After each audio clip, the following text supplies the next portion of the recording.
Hello, wild wisdom warriors. Hello, YouTube. Hello, world. Hello, my shamans from everywhere. It's Friday. It's Vina Friday. So here we go. Casual Friday. And I'm going to talk a little bit about freedom, the free spirit, and the bird's eye view that shamans have. So I'm going to look sort of at mythologies of the what this bird's eye view really mean. This is a saying that a lot of shamans might come across in their life, and so are you guys. So welcome to my journal. So I'm gonna talk today about some interesting stuff from my own perspective. And the reason for that, you guys, is because, and here is my birdie. So I'm going to tell you a little bit about this bird here. Okay. Hi, GWH. Thank you for joining. So as you guys can see, I have here a little bird joining me. So I'm going to tell a little story about that today. So anyway, today is January 31st. This is Lily's journal. So this is my live journaling that I do about my shamanic journey, my own shamanic journey. So I'm kind of recording for myself. Hi, Comfort. You're here. Thank you, darling. Thank you. So shamanic journey and things like that. And as you guys, those of you who know me from the past, you know that I've talked a lot about birds in my life and how that really relates to me and what it is on the subconscious, how that symbology on the subconscious level operates, and how I have that sort of as part of my own interaction with nature. I do have, like many shamans, use a lot of feathers to collect them and things like that. And my thing is with the feathers, this is usually a sign. So I do collect all the signs of nature that gives me. So that's sort of my own personal relationship and how things are working out. So last time I talked about my dad, you guys, and so this has to do with my dad because this is the symbol that he brought here to America. And and last time I talked about that, and it was actually a kind of, like, I even admitted to you that was kind of a little bit strange for me, and a little bit well, not little bit, but it was very personal, right? My last talk, my last journal was like a very, very personal entry that I sort of just let it be because, honesty. So I'm honest with myself about things that I think and things that I learned. So then I'm just sharing my lessons, be it good or bad. Like I said, I don't divide between good and bad. It is what it is. So anyway, so to tell the story, so anyway, this video that I was doing, it was just kind of, it was on his anniversary of his death.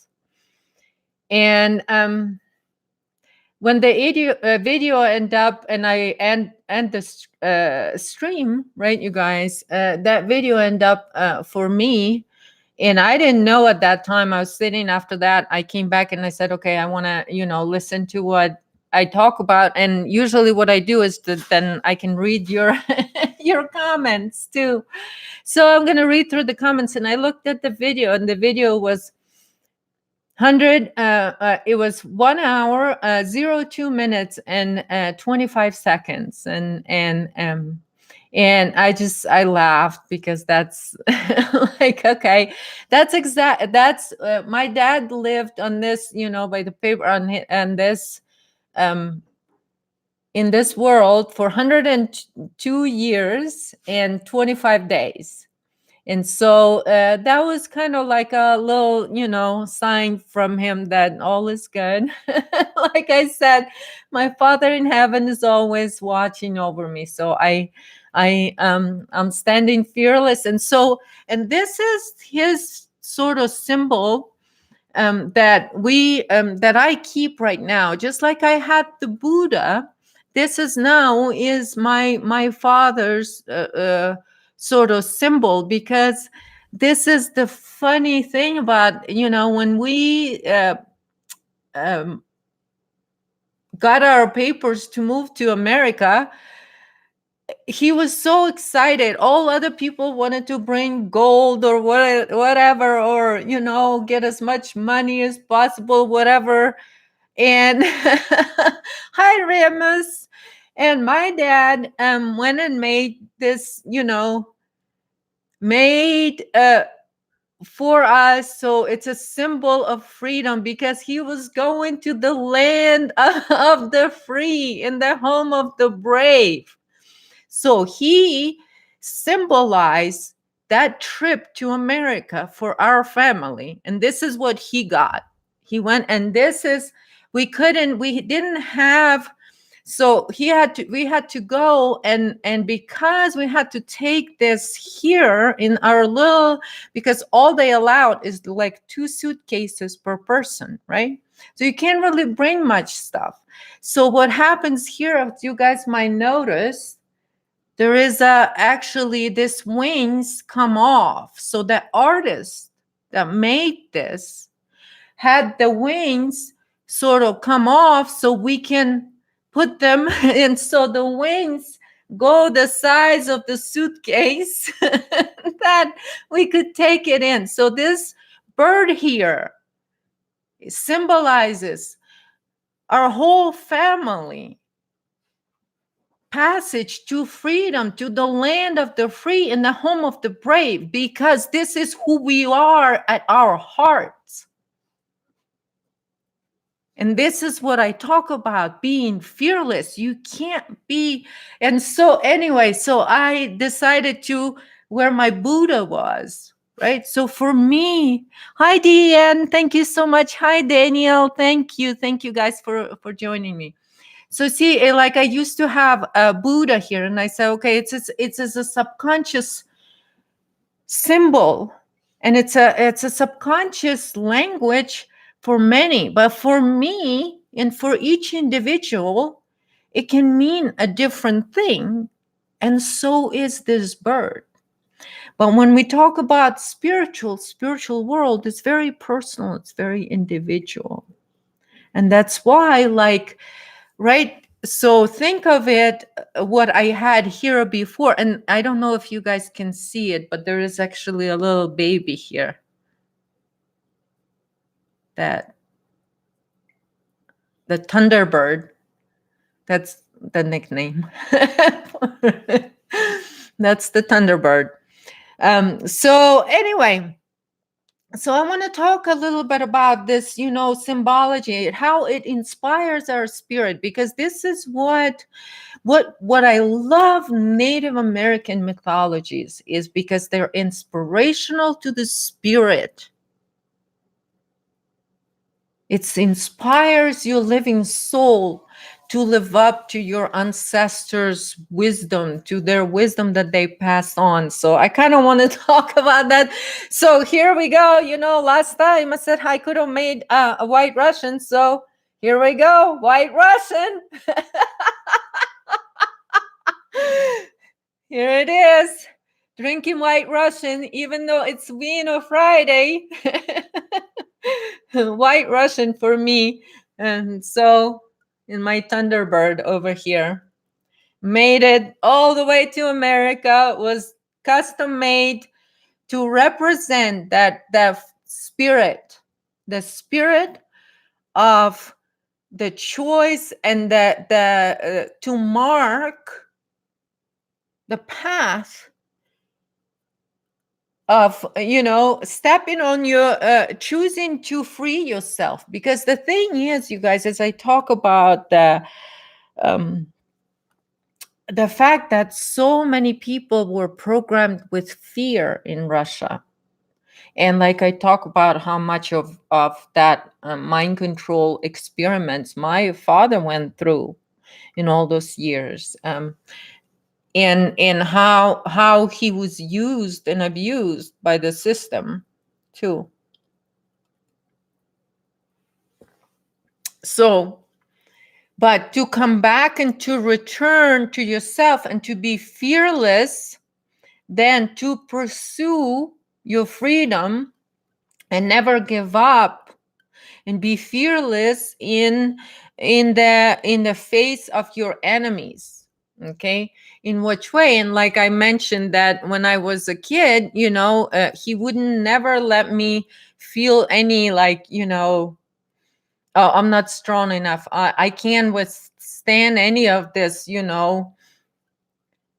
evil in the world, and the things that all this adults, big people do and stuff like that, and how negative they are. So I had a lot of fears about facing everything and not be afraid of it, um because there was a few times in his life when we kind of worked together on a on that shamanic sort of level, and I was still very young when we did that, because I understood all those things, and maybe that's why he shared everything else with me later in my life, is because he saw that in me, that it wasn't coming naturally to me, that I had, you know and so, but anyway, so those experiences have taught me a lot of, I've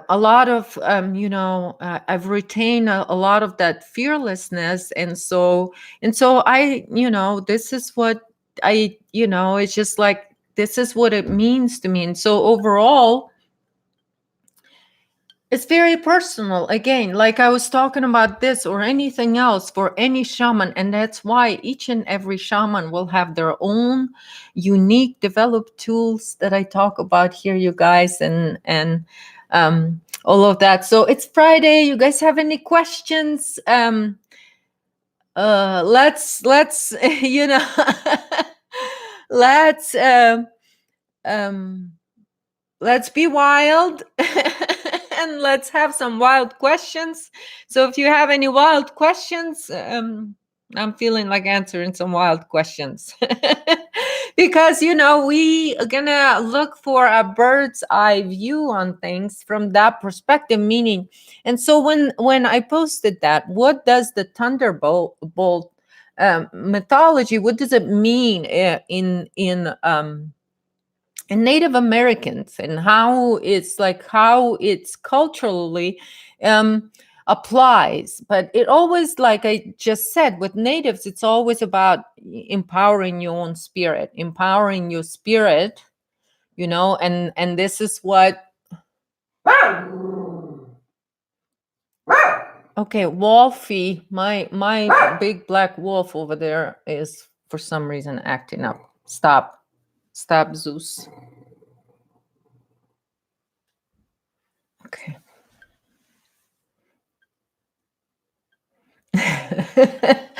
Okay. So, Native Americans in their mythology, and what thunderbolt, and it's the bird that sees that the someone that can have a higher perspective, meaning that someone. So you have to have the wings to fly high, and in spiritual world, that's what it is. And we talk about it even last time, you guys, and there's a lot of talk about psychedelics and spiritual experiences, and how those two things go together, and why, but and shamans around the world understand what happens. And in modern world, I'm trying to talk about this as being a quantum ability, because you are reaching, if you want to talk about, so being up, uh, wide, meaning from a higher level, or from a broader perspective, or the view is how your individual, one individual can see so much. Okay, so it gives you a much broader view and spectrum to look at. And so, but you have to have the wings. You have to have the wings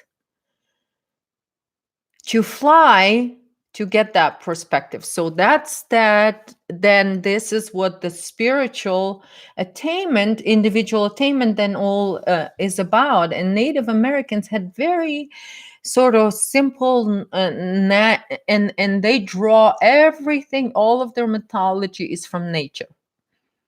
And so it's just it's so natural. And so this is why I love it, because it's the most natural to a human being, because we're nature, it's within our nature. Absolutely, Deanne. From a higher level, am I choosing all the experiences I'm having, good and bad? Yes. Yes, and that's really is, if you look at it as being in that oneness with creation, as being that creation and being part of the creation, or the one cell of the body that is creation, the universe. Okay, so because is that cell within my body is not, cannot say that it is that my body, it can, but yet it's multitude of cells that make up my body. Okay, and so when we sort of give a, and this is why I say not two shamans will do different things, and they will develop their own abilities through their own way, and that is developed. Why I'm talking about this is because of the alignment with the conscious mind that happens when you choose to retain the wisdom of any lesson, being like you, Deanne, saying, be it good or bad, and then you're completely in control, meaning you can transform that energy, because you realize that you're generating either good or bad, because you're the one who are looking at that from your perspective. Either it's good or bad, you're the judge of your experience. So then you can turn around, and this is what I say, going a full circle around, then means what happens is you realize that you've created that experience, and you being the judge of whatever you were doing, good or bad, it was just you on the other side, meaning on the bad side, that the bad side has to experience. And so, and now you are that same, and because you're observing your creation, but you're also judging your own reality or your own creation. And so, but you only see it because the way you see it. So it happens because you see it. It's like you're giving it a quantum order to manifest either in bad or good, is because the way you see it. Okay, so like someone might say, okay, like for many of you, you had to go through a lot of breaking up, change, a lot of you know um a lot of this going on in your life. And so because change is the only constant, but at the same time change is painful, right? But we are willing, think about this, right? Think about this: a mother that is about to give birth to a baby, right? Imagine the kind of pain she's gonna go through, but she's willing to go through it, because on the other side, with the good side of it, there's a new life. which is the gift of God, um, in human form. This is what babies are. So this is like, this is that whole, um like, but that pain, that horrific pain of giving birth to that child, um it's sort of, because the perspective, once the child is there, the mother forgets about the pain. I mean, that's literally what happens. So when you look at that, from that perspective, as meaning like, there is almost like, I don't know if that's a good word to say, there is a reason for it.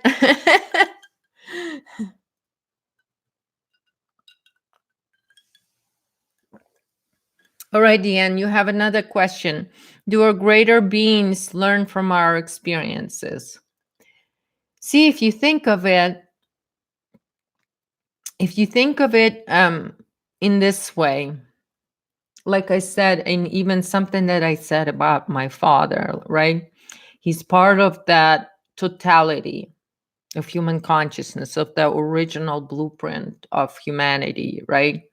In that, like I just said, okay, it's a body, my body, but then there is cell, that, and then each cell knows, because it's in divine order, knows like to be, a liver cell, and to do this part or do that part, and this cell knows how to be a brain cell, this cell knows how to be a skin cell. You know what I mean?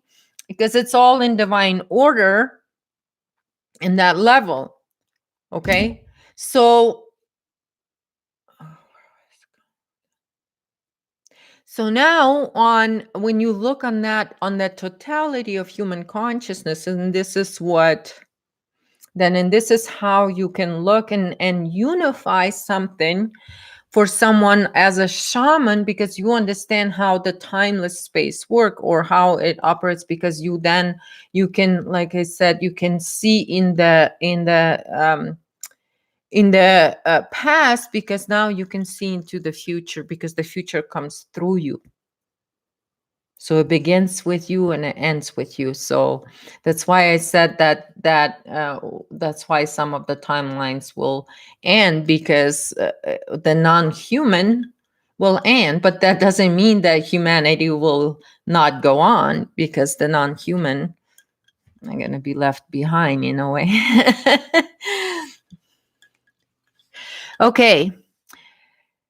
Remus, you have a question. Guess a real shaman can't feel being insulted unless she is consciously chooses. So why they do feel like and do get insulted? Well, they're not real shamans. And then, but actually, AI1, um, you said actually that relates to the above. Sometimes the reflection is so much more than I can handle. It is an eye on myself. And this is what happens, because shaman is like a sponge. For him to figure out his external, because he's now shaman's working for the totality of human consciousness.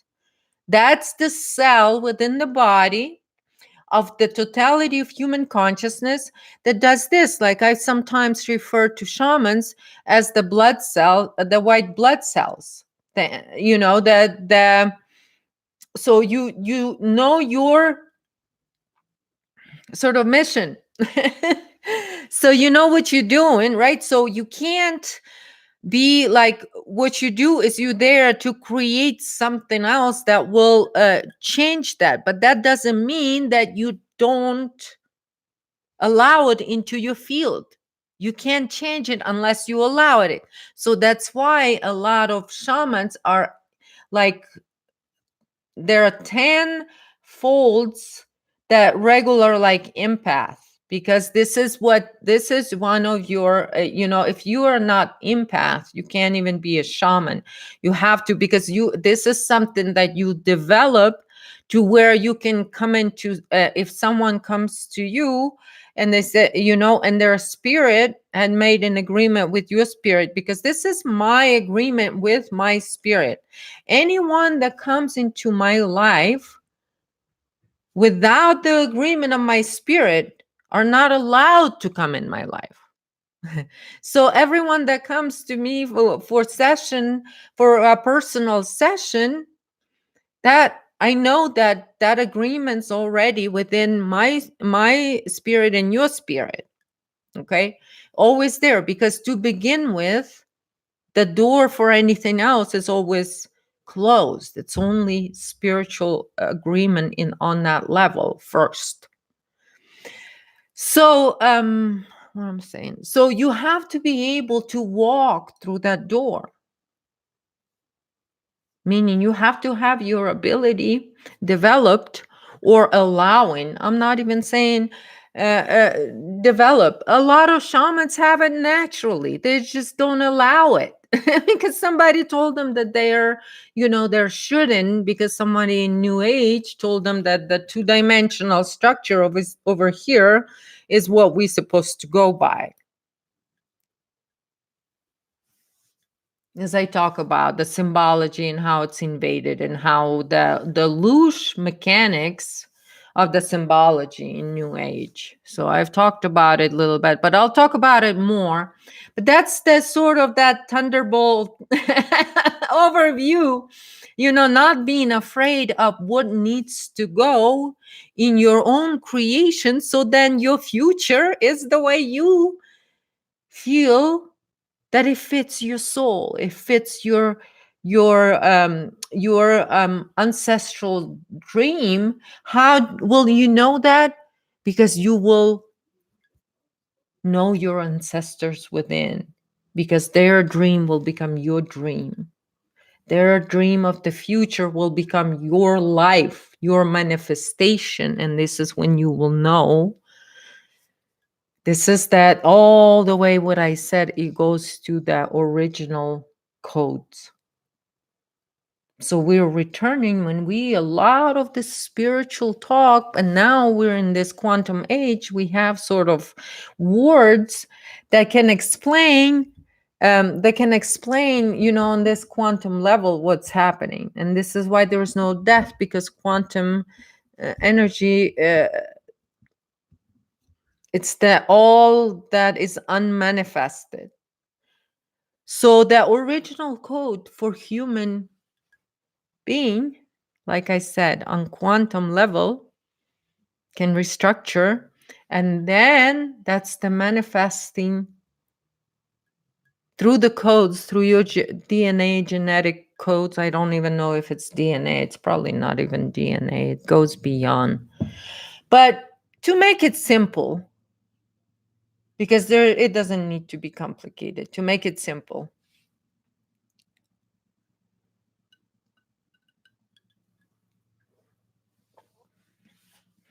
The suffering, see, when you realize that the suffering is suffering the lesson, when you realize that there is no need for suffering,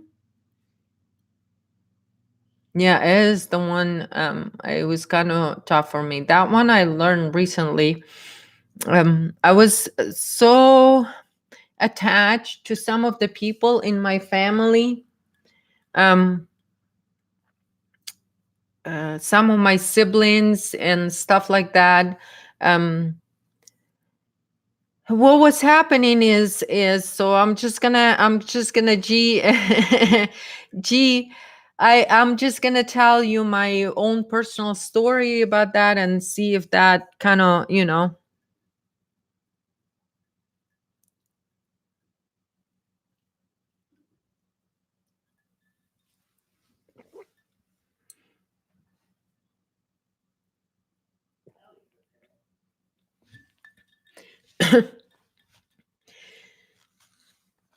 so to step out of suffering. This is what is you say you have to, gee, you have to come to a point where you can, as an empath, you develop, and this is why I think it's one of the toughest ones for most shamans around the world, and this is maybe why I'm talking about this, so then I can sort of figure out some ideas on how to describe these feelings. Because what happens is you're gonna feel, and you don't want to not to feel, like I said, as an empath, what is happening within totality, because then you don't want to have any blinders. You want to have a 360 degree. But now, like I said, every shaman has to get to a point to where they know exactly what their individual experience, what is that unique authentic gift that they can now turn that mirror,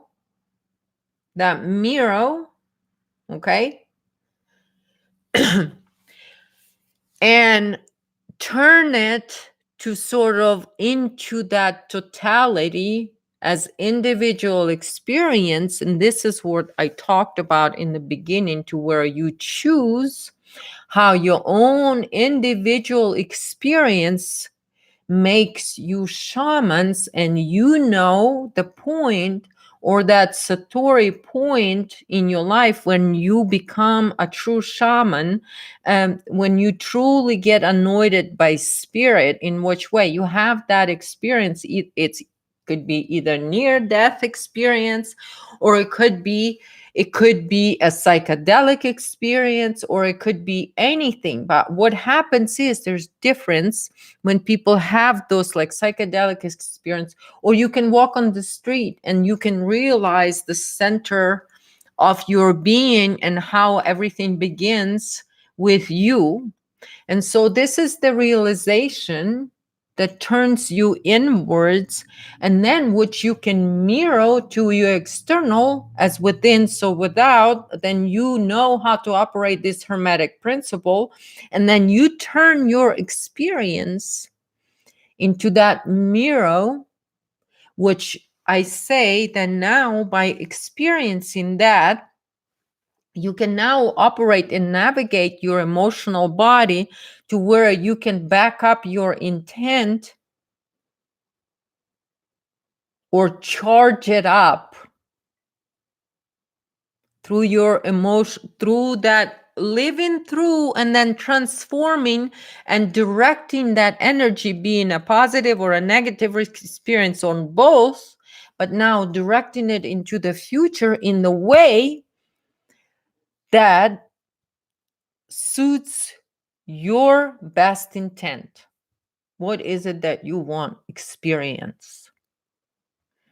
And that's an interesting one, because then you develop that, and then this is when, once you know, then you can see that suffering in other, you stop suffering now, because you don't need to project suffering onto others, because now you yourself got enlightened, or you became a shaman, or you got anointed by spirit in a way.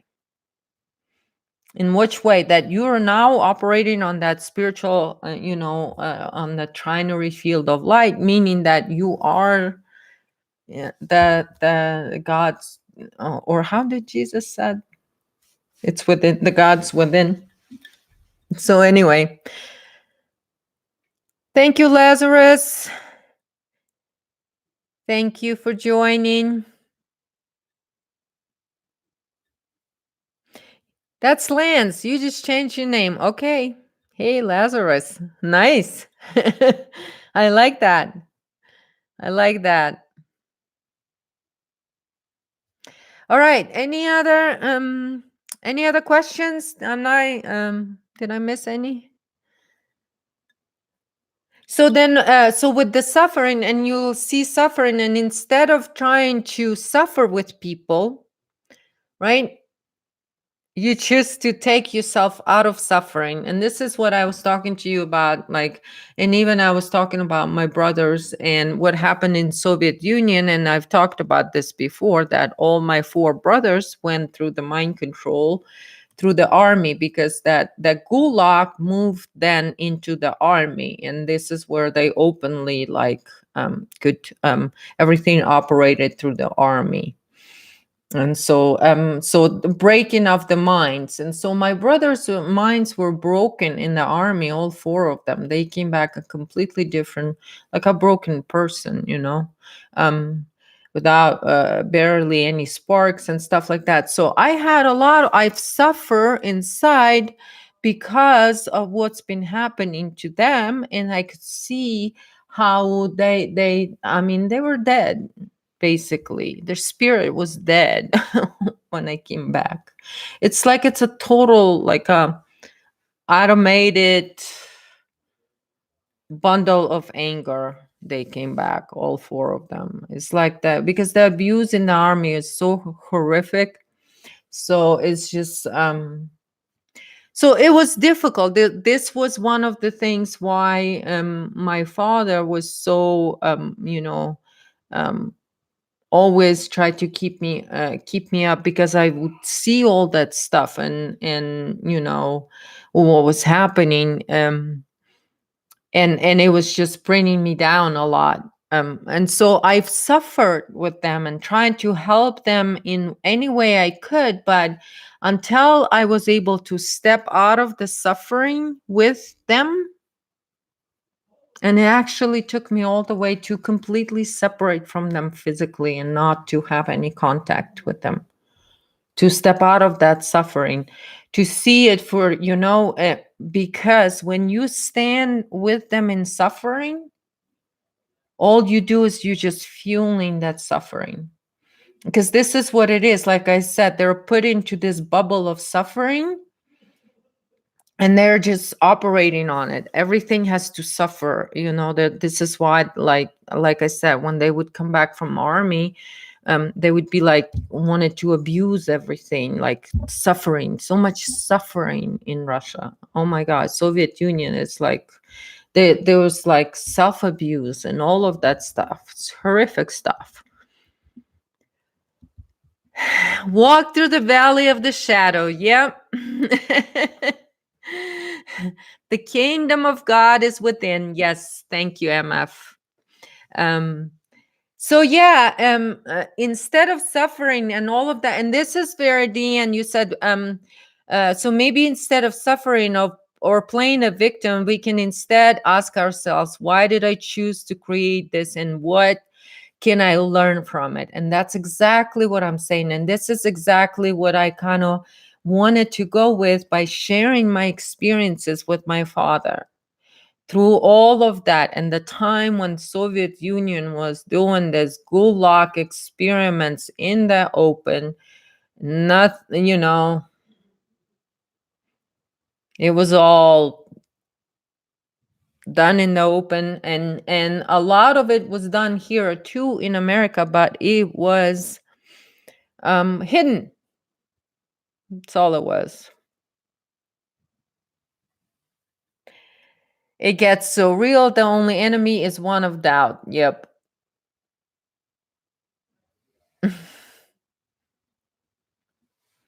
So yeah, Deanne, learning from it, and this is what I said. What I shared is what I've learned from my father, and most of it, what I've learned, what I can never unlearn, or what no religion can take away from me, is seeing the miracle of his healing, and how bees healed him. And for those of you that haven't heard, I'll tell a quick story. He had the bees. Uh, Little babushka shamans told him, "Oh, nature's telling us the bees. You gotta give your," because his mind control was giving him. So all the experiments they've done in Gulag, he had headaches every day that he couldn't. I mean, they would just literally take his breath away. He couldn't breathe because every time he would breathe, he would get even more headaches. As weird as it sounds, it's like it was choking him.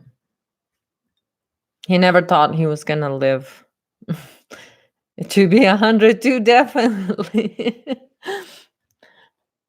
Although he, uh, in which way on that time when he was young, on that time, but after he received that healing and after a couple of years, finding the bee family just hanging on his way back from work, then he started, and it was like a couple of years he took care of them and developed this relationship with them.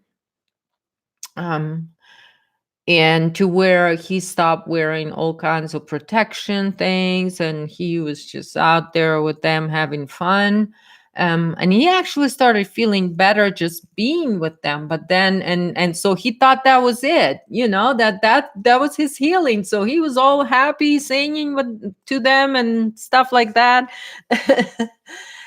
And but then bees decided one day that they're just gonna bite him, and he got bit all over his. There was not like one little spot. It seems like 1,000 bees had bit him around his head, and then he passed out from all of that for a while, and then he woke up and headaches went away forever. That's pretty much the short story. Um, I gotta get rid of this thing. So anyway, so I can read. Um, once I experienced that miracle, sort of speak. So nothing, that's kind of like, and the changes that took place, and so there was a lot of changes that took place, and his whole personality changed, everything changed, and he just became a completely return to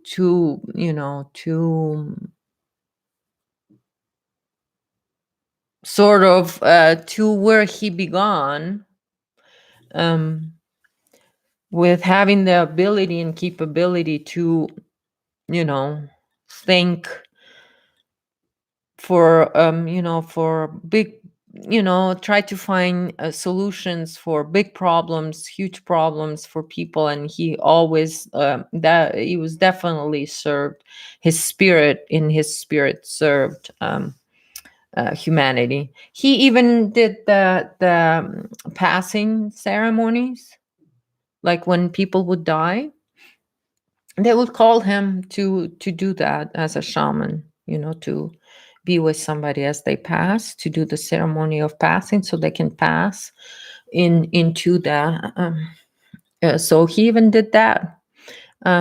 So um so that's kind of like, going from all of that, that I talk about, being in KGB and all of that stuff, and being a prison warden and all of that things, all of the experiences that he had. There was so much, there's so much, um and then to return sort of to his original self, when he was young. He just, the principles of nature returned, so he returned to nature at the end of his life, just like it began. So where he began, he ended, in a way, here in this. So all of that, all of those lessons, then I choose to retain in through, it's like, as my ancestral knowledge or ancestral experience. Let's just say that, okay? Would that be good? Ancestral experience. So you retain that ancestral experience, and that's your, what I call it, blood code. It's living within you because your ancestors are living within you through this, because you're in time. You're like a manifestation of your ancestrals. This is your past lifetimes too, and so you can see yourself a lot of times when I do sessions with you guys and we do the hypnosis, and we go into, let's say, past life.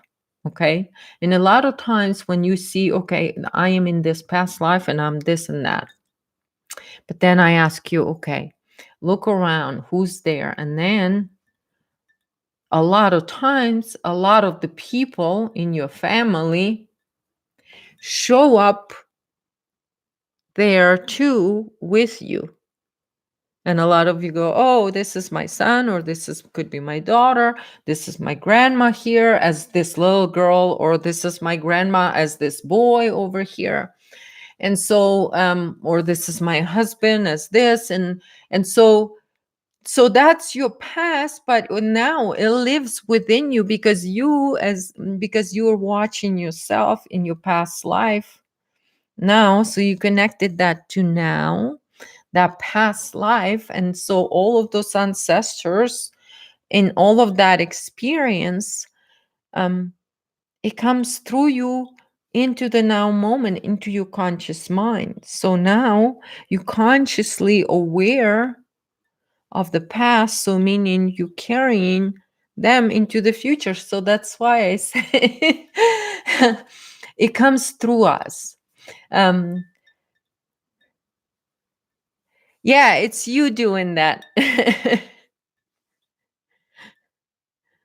um,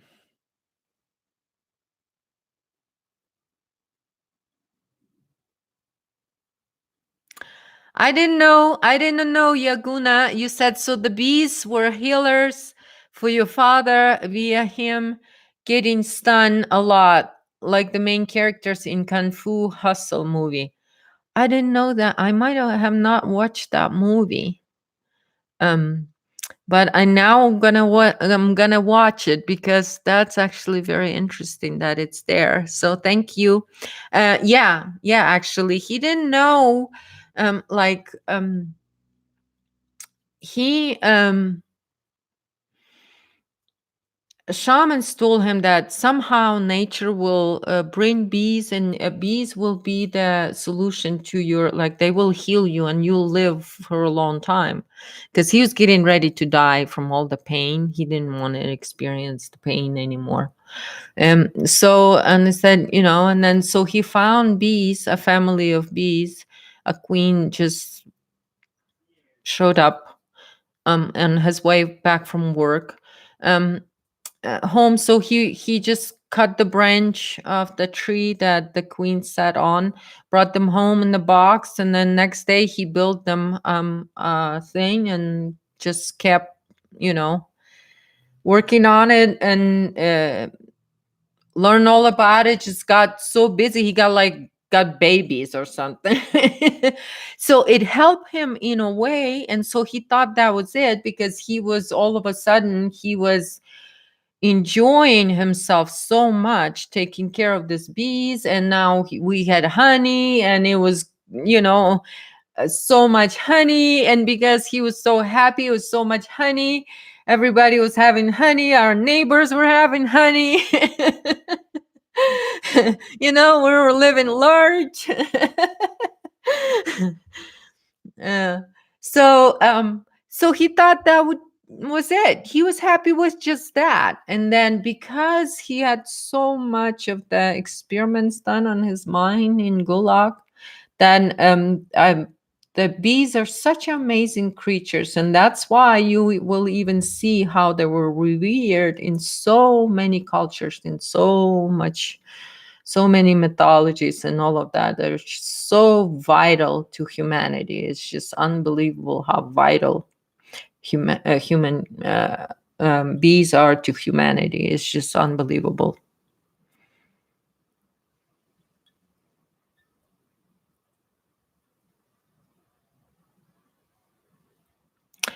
So I don't know, G, what you're talking about. I'm probably a missed conversation. Okay, any other questions, you guys? Any good questions? So anyway, so that was his story, and so then they rearrange his somehow they had to do some kind of physical thing on his mind. I guess that's what he figured later. It was amazing. Oh my God. And the love that he had for the bees. Oh my God. But anyway, but so here's his spirit's always with me. Just like I said, he demonstrated with that video. It wasn't intentional for me, but it's just little signs like that. So yeah, we carried this big bird, this Thunderbird, all the way from Ukraine. It went through all kinds of different places, and it made it, and it's been here, and so it carries on. My son loves this bird. It's his favorite thing in the house. So it's been a wonderful casual Friday or wild Friday. So thank you everyone so much for joining. Unless you guys have any questions, I don't know what else to talk about, but I mean, this is how I get my perspective. I like to see things from this view of, and like I said, you guys, once you learn to realize that all of your experiences are beneficial to you as a shaman, that means you've accepted your path. And the reason you had to go through any at all bad or good experiences is so that you can claim the experience as your own, so then you can rise up. So you have like I said, you have the fuel as the phoenix, then you can have the fuel to rise.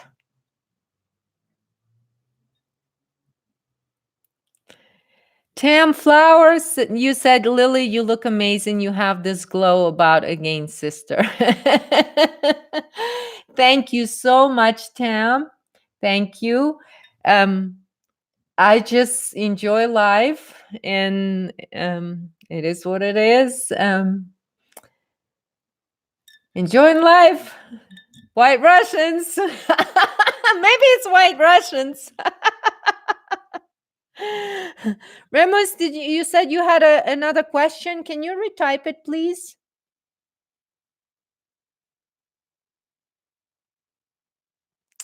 Gee, you talk about slave system. Well, if you yeah, I talk about slave system all the time, but this is a mindset.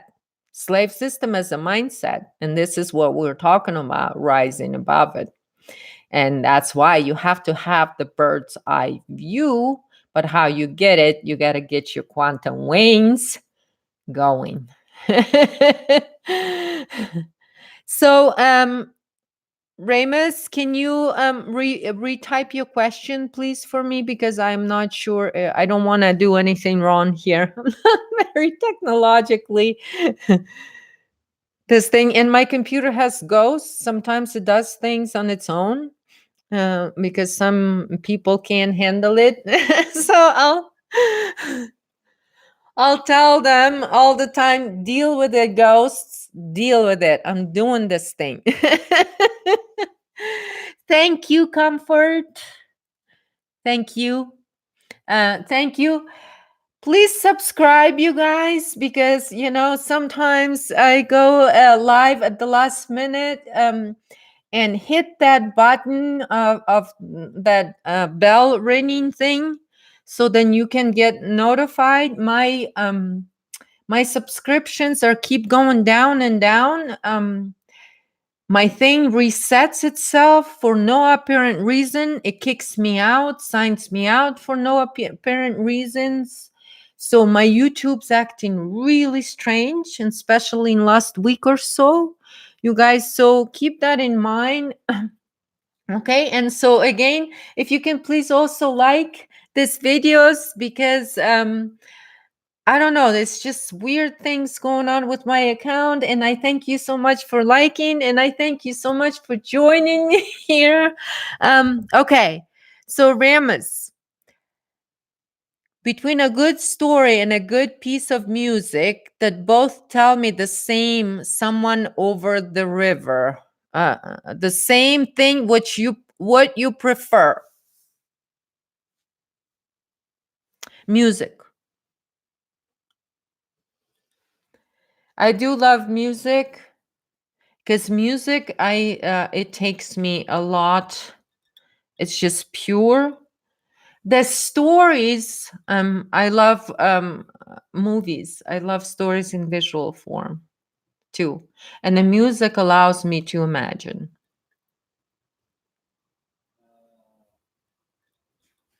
Okay. So, well, thank you so much for joining me, everyone. By the way, like my dad could not really, like, he didn't sing well, but he absolutely adore listening to music. Just loved it, absolutely loved it. So, and that was just one of his things that was so healing to him, is listening to the music. And so I love music too a lot. Yeah, I even speaking of music, when I was younger, because in my family everybody played some kind of uh, there was all kinds of playing and all kinds of bands practicing going on and stuff. So I even sang a little bit with some of the bands in my younger age when I was like in school and stuff. So yeah, I played a lot with art. I went to art school, did a lot of art and stuff like that. So that's why I do art still today. And so um yeah, it's just life is beautiful, you guys. And so that's my shamanic path. And the shamanic path is the one of neutrality. Absolutely, G. It's the one of neutrality, and it is really a self-discovery because it's an artist path. And even if you look at what I talked about today, and if we go a little bit deeper about Thunderbolt bolt mythology from Native Americans' perspective, and how they apply that mythology a lot to artists, in fact, um, because they didn't have, in fact, Native Americans didn't have the difference between the artists, people, those that call themselves artists, or the shamans, because those are the shamans. Because artists are the ones that are capable of feeling the totality of human consciousness and then individually direct that into and create beauty out of that seeing and experiencing the suffering. And this is what, in a way, that's why I say that this is shamanic. So in a way, each shaman is an artist, and each artist is a shaman. So thank you so much, my darling shamans, for joining me here today. Um, it's life is amazing, you guys. And I thank you so much for being here with me on this journey. And till next time, you all stay wild out there. And until then, stay wild, stay wild.